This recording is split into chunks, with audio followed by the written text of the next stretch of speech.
You talk about Republican pushback to her candidacy, to her record in office as VP and even as Senator and Attorney General before. And just today, we saw a resolution from House Republicans looking to condemn Vice President Harris's role as so-called border czar under President Biden. And then we have the response from the left saying, well, she was never border czar. What do you make of this? Is denying that she was ever border czar the right political communication strategy? Well, I think the resolution is a desperate move by Republicans. Remember, they were trying to impeach Joe Biden. I'm not sure whatever happened with that. So a totally desperation move. Look, there was an opportunity to do something about the border a couple months ago. There was a bipartisan plan that the White House, that the president, the vice president worked on with some of the most conservative Republicans in the Senate. It was ready to go. And the person who stopped it was Donald Trump, because he'd rather have a political issue than solve it. So that's how I think they should prosecute that matter. Donald Trump was in office for 4 years. He barely did anything on the border except make I think things worse. So I think that resolution was an act of desperation, and I expect that the vice president and her team will.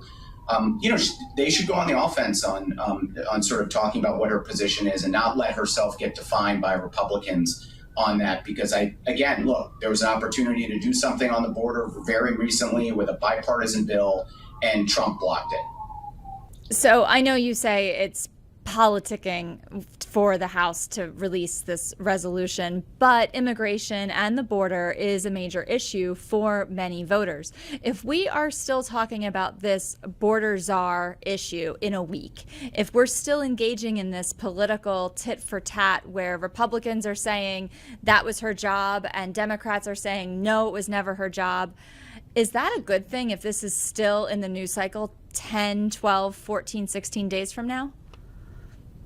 Well, Republicans are going to make immigration and the border an issue. They did it in 22. They did it in 20. In both of those elections, they lost.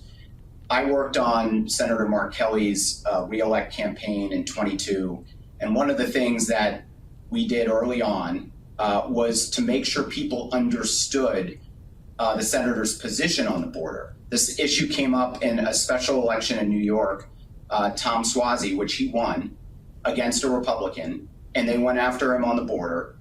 And what the now congressman did was got out early and defined his position and talked about it. So I think Democrats can't be scared of this issue. I think they need to make sure their position is clearly defined with voters so they understand it. It's gonna come, right? You're not gonna be able to stop Republicans from launching attack ads on it. But if you have a clearly defined position, and more importantly, you have a solution, then voters will look past it and look at other issues. And we've seen that happen in multiple elections now. So I hope the Harris campaign comes out very strong and clear on what she stands for. I don't think these attacks will ultimately have an impact if they take that route, which is clearly define her position on the border, and then again take the offense on it and make sure that people understand that Republicans had an opportunity to do something on it and Trump got in the way of it.